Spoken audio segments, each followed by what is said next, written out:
Hey guys, what's up? Welcome back to Mandy's Corner. Come on in, pull up a seat, relax, and let's get back into something spooky with a little down-home ghost. Okay guys, this is the part 2 to the last down-home ghost we did.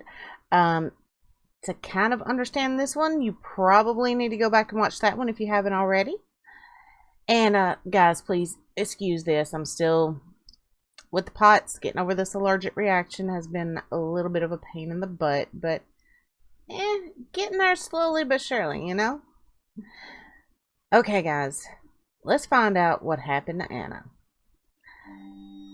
If you remember, when we left off, last episode, Anna, her older brother Bob, and their friend Crowe had just went through a hell of a night.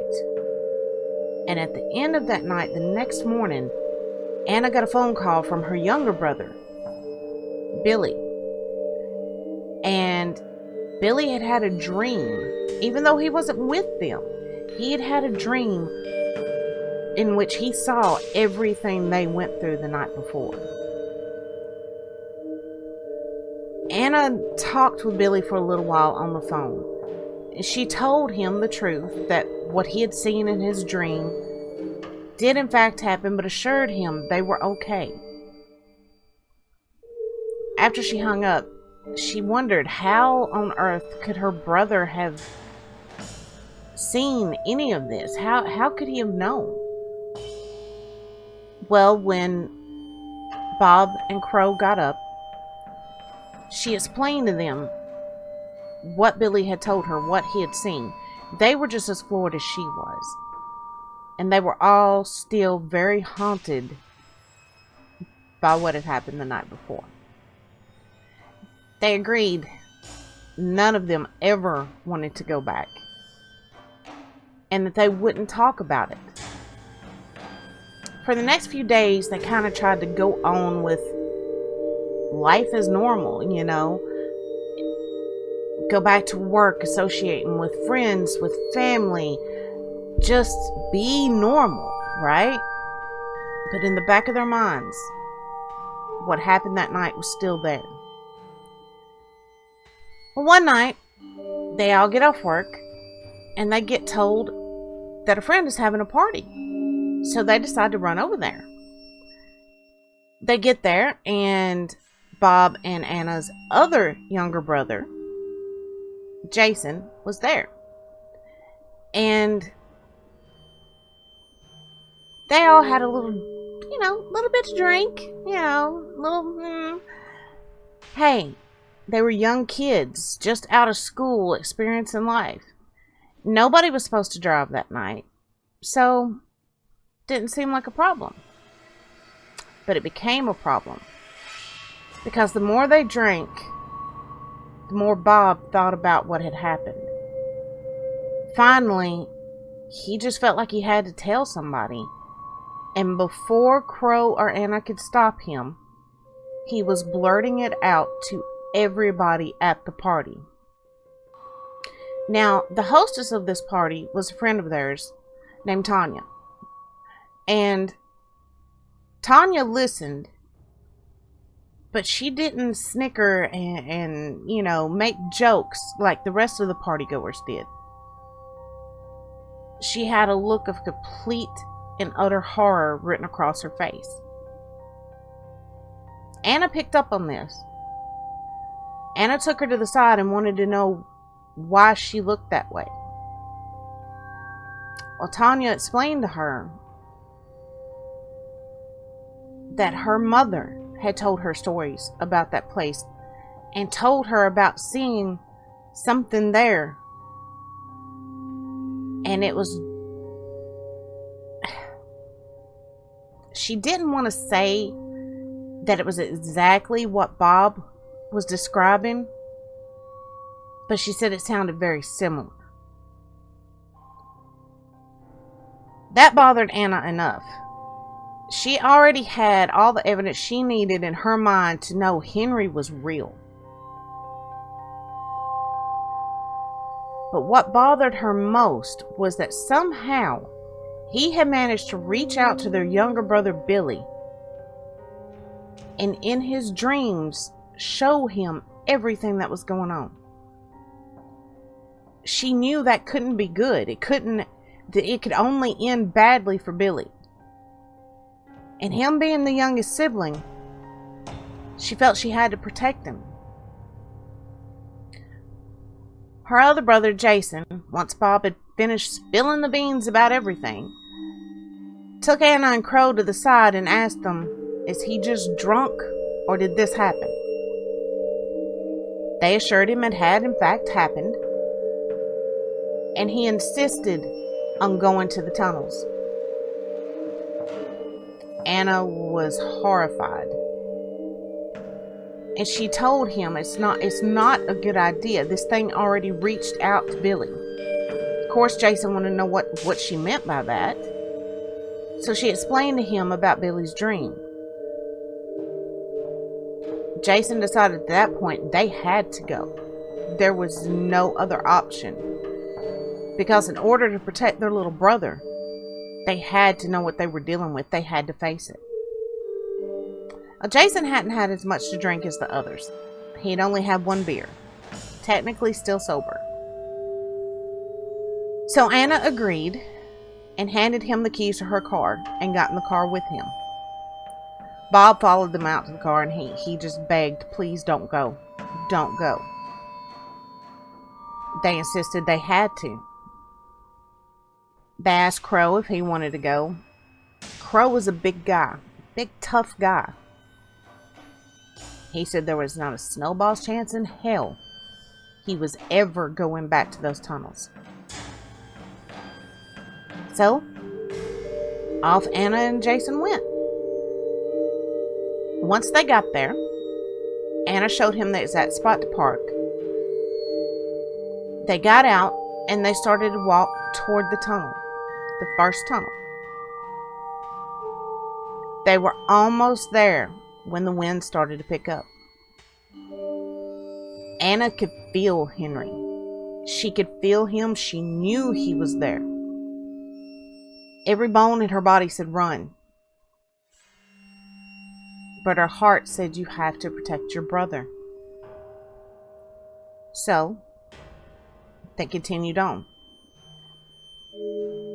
Suddenly Anna knew what she had to do, and she wasn't sure how she knew, but she just knew. She stopped in the middle of the first tunnel. She looked around. She looked at Jason. And then, as loudly as she could, she demanded Henry show himself. Henry, I know you're here. I feel you. Come face me now, you coward. Now, most people who have dealt with the paranormal would say that was probably pretty stupid. But Henry did, in fact, show himself. When he did, Jason, who had been so intent on going, immediately started saying, we need to leave now. I want to go home. Anna wouldn't move. She stood face to face with Henry. She told him she knew who he was, what had been done to him, and that she understood his hatred and his anger, but that she had not done it. Her brothers had not done it. Crowe had not done it. She begged him to reach down within himself and find what humanity he might have left. He stared at her, made no moves, no sounds, just stared at her. For a split second, she thought she saw him soften. But she was wrong. He lunged at her. She went flying up against the wall of the tunnel. Jason grabbed her and they ran for the car. Jason not thinking, didn't try to back out or turn around and go the other way. He decided to head straight through the tunnel. Once he realized what he was doing and that Henry was still standing there, for whatever reason, he thought maybe he could hurt him with the car. He gunned it. They went straight through Henry, and as they were coming out the other side, Jason screamed. He grabbed his leg. They looked down, and there was blood pouring out of a gash in his thigh. They made it to the second tunnel, and as they were on their way out, for whatever reason, the car just turned itself around. Jason tried to fight to keep it going the right direction, but it was too much. He couldn't do it. He let go of the steering wheel, and the car simply turned itself around and headed back into the tunnels. The car barreled through the second tunnel, was heading back into the first tunnel, and as it did, Anna felt a pain in her arm. As Anna felt the pain across her arm, she screamed, "I will not allow you to hurt us." For some reason, everything stopped. The car stopped. There was no sign of Henry. They took a second to look around and kind of absorb what had just happened.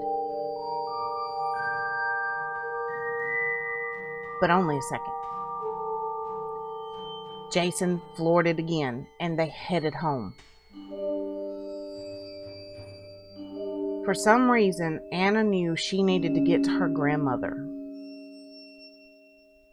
So that's where they went. Her grandmother wasn't real thrilled about being woken up in the middle of the night to two kids, one of which was clearly a little tipsy, one with a bloody leg, and one with a bloody arm. Anna didn't notice the blood until they got to her grandmother's, and her grandmother pointed it out. The pain she had felt on her arm was like a long scratch. Even though grandmother wasn't happy, she took them inside, doctored them up, and then demanded to know what had went on. Anna told her everything from beginning to end. Grandmother listened quietly, shook her head. She said, "You've forgotten, haven't you?" Anna said, "Forgotten what?" Her grandmother said, "Who you are. What you are." Anna was confused. She had no idea what her grandmother was talking about. Her grandmother took her hand and asked her to think back to when she was small, to when she was about 5 or 6 years old, before she learned to block it out, before she let the world tell her they weren't real. Who? What are you talking about, Grandma? Honey, you come from a long line of mediums. You going there charged him. You gave him energy and didn't even know it. Now he wants to use you to get his point across to this entire town.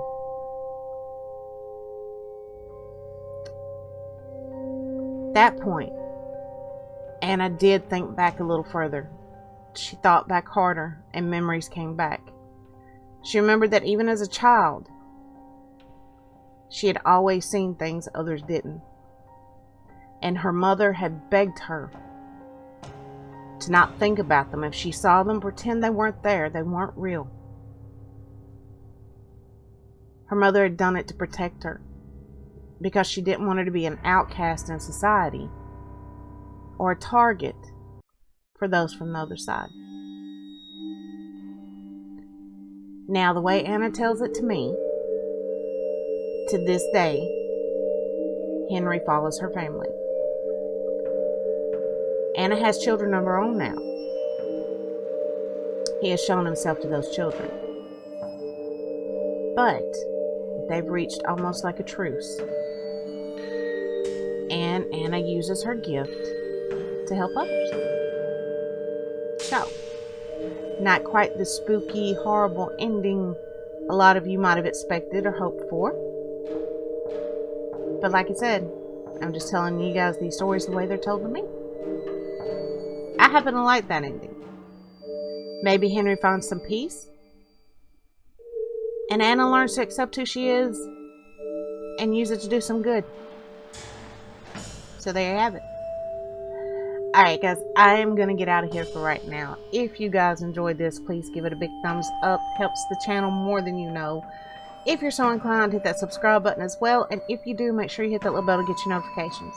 If you're catching this over on Twitch, consider dropping me a follow. If you do, hit the bell over there as well so you get notified every time I go live. And next episode will probably be a little bit longer than this one was. Sorry, this is a little short, guys. For right now, I'm going to get out of here. And, till next time, why don't you guys stop and think back to when you were kids? Before the world told you they weren't real. What did you see? Bye, y'all.